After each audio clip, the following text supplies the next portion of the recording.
I'm going to test the Tamron 28 to 75mm lens as well as the rear view mirror I got for my bike. It's gonna be fun. Not sure if I can actually see behind me at this angle. It's weird.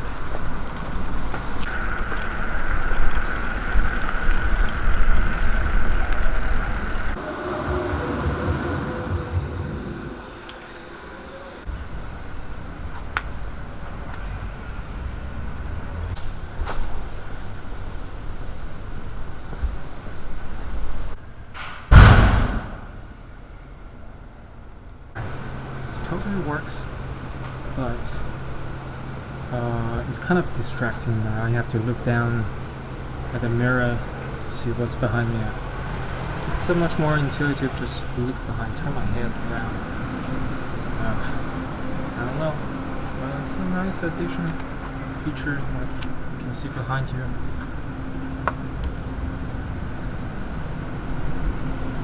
Also, I was able to capture the shot of the mirror when I was riding, because the minimum focusing distance is really short and I can really get up close to the mirror, which is something I couldn't have done with the 24 to 240mm lens. If I use that lens on a bike, I would have to shoot like this. And this one, I just shoot like this. Easy peasy. Alright. Boys are fixing the fan.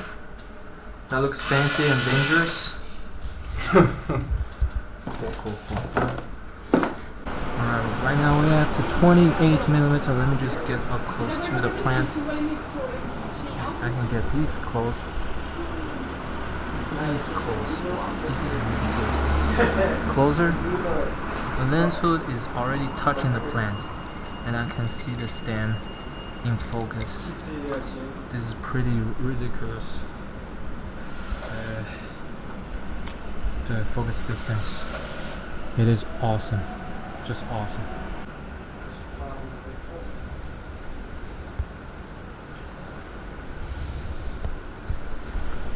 Zoom range isn't that long since I'm used to 24 to 240, but you know, good enough. And this is how it looks in selfie mode. How do I look?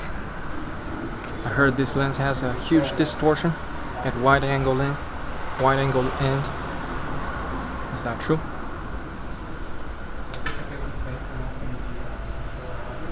It's still a little bit heavy.